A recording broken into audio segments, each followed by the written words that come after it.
Assalamualaikum warahmatullahi wabarakatuh.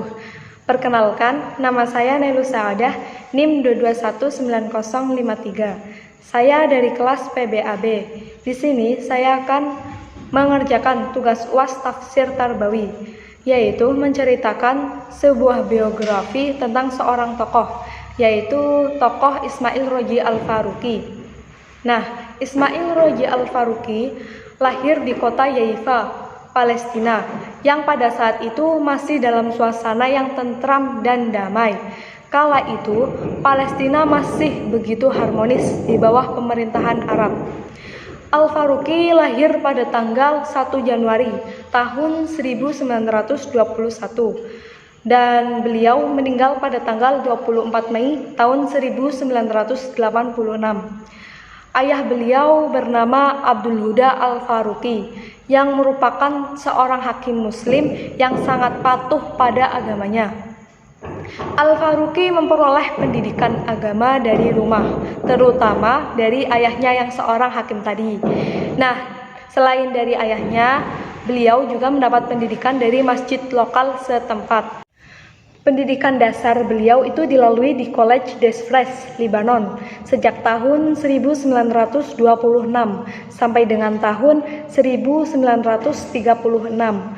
Beliau kemudian melanjutkan pendidikan tinggi di American University Beirut, tempat ia memperoleh gelar BA-nya pada tahun 1941.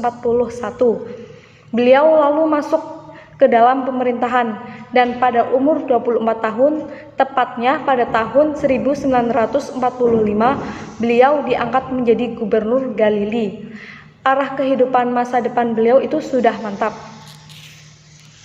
Namun, semuanya tiba-tiba terhenti dengan dibentuknya negara Israel pada tahun 1948. Dan Al-Faruqi menjadi salah satu dari ribuan pengungsi Palestina yang bermigrasi bersama keluarganya ke Lebanon. Nah, pada masa ini, kehidupan dan karirnya sebagai pemimpin di Palestina berakhir. Seperti orang Palestina lainnya, beliau kemudian beralih ke dunia akademik untuk membangun kembali hidup dan karirnya. Amerika menjadi tempat pelarian, tempat ia menyiapkan diri dengan mencapai gelar master di Indiana dan Harvard. Dan pada tahun 1952, Al-Faruqi mencapai gelar doktoral atau PhD dari Universitas Indiana. Al-Faruqi mengalami masa-masa sulit. Selain trauma diasingkan dari negerinya, juga perjuangan untuk terus hidup dan membiayai pendidikannya. Meskipun Al-Faruqi berhasil menyelesaikan gelar doktoral dalam filsafat barat, langkanya kesempatan kerja dan juga dorongan batin membawanya kembali ke akar dan warisan kecendekiawan Islamnya. Ia meninggalkan Amerika menuju Kairo, tempat ia selama 4 tahun dari tahun 1954 sampai tahun 1958 mempelajari Islam di universitas terkenal di Kairo, yaitu Al-Azhar. Sekembalinya dari Kairo ke Amerika Utara, ia menjadi profesor tamu studi-studi Islam di Institut Studi Islam dan menjadi mahasiswa tingkat doktoral penerima beasiswa pada Fakultas Teologi di Universitas McGill dari tahun 1959 sampai dengan tahun 1961, tempat ia belajar tentang Kristen dan Yahudi. Ia lalu memulai karir profesionalnya sebagai guru besar studi Islam pada Institut Pusat Riset Islam di Karachi dari tahun 1961 sampai dengan tahun 1963. Selama setahun berikutnya, setelah kembali ke Amerika, ia menjadi guru besar tamu dalam bidang sejarah agama di Universitas Chicago. Pada tahun 1964, ia memperoleh posisi permanen penuh pertamanya sebagai guru besar luar biasa di jurusan agama pada Universitas Syracuse. Ia akhirnya pindah ke Universitas Temple pada tahun 1968 untuk menjadi guru besar studi Islam dan sejarah agama Islam. Ini adalah posisi yang didudukinya sampai ia wafat pada tahun 1986. Selain mengajar, Al-Faruqi juga mendirikan International Institute of Islamic Thought atau IIIT pada tahun 1980 di Amerika Serikat sebagai bentuk nyata gagasan Islamisasi ilmu pengetahuan. Kini lembaga tersebut memiliki banyak cabang di berbagai negara, termasuk di Indonesia dan Malaysia.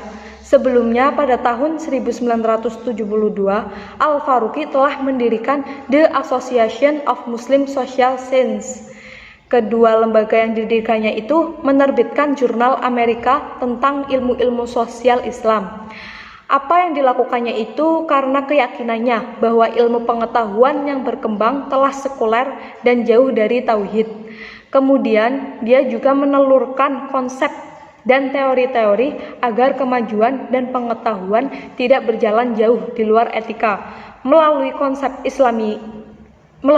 islamisasi ilmu dan paradigma tauhid dalam pendidikan dan pengetahuan. Al-Faruqi meninggal secara tragis bersama keluarganya karena dibunuh. Saat itu meletus serangan teroris di Eropa Barat yang lalu merembet pada kerusuhan di Amerika Serikat pada tahun 1986. Al-Faruqi dan istrinya Dr. Lois Lamia beserta keluarganya tewas diserang oleh kelompok orang tak dikenal.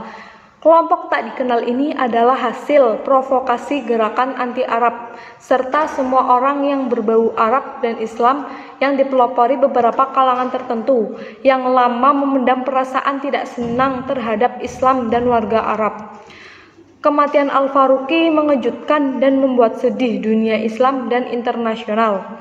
Untuk mengenang jasa-jasa, usaha, dan karya-karyanya, Organisasi Masyarakat Islam Amerika Utara atau ISNA mengabadikan dengan mendirikan The Ismail and Lamia Al-Faruqi Memorial Fund sebagai penerus cita-cita Islamisasi ilmu pengetahuan.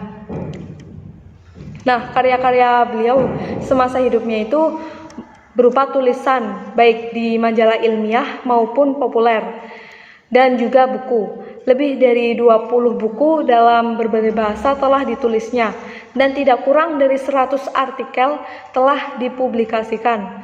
Seluruh tulisannya pada dasarnya adalah gagasan-gagasan cerah dan teorinya untuk memperjuangkan proyek integrasi ilmu yang dikemas dalam bingkai besar Islamisasi ilmu pengetahuan. Beberapa karyanya itu seperti From Here We Start, From the Arabic of K.M. Khalid, Washington DC, American Council of Learned Societies pada tahun 1953. Kemudian ada Our Beginning in Wisdom, From the Arabic of M. Al-Ghazali, Washington DC, American Council of Learned Societies pada tahun 1953. Kemudian ada The Policy of Tomorrow, From the Arabic of M. B. Ghali, Washington DC, American Council of Learned Societies pada tahun 1953. Serta masih banyak lagi karangan-karangan beliau atau karya-karya beliau. Nah, mungkin hanya itu yang dapat saya sampaikan. Kurang lebihnya mohon dimaafkan. Wabillahi taufiq wal hidayah. Wassalamualaikum warahmatullahi wabarakatuh.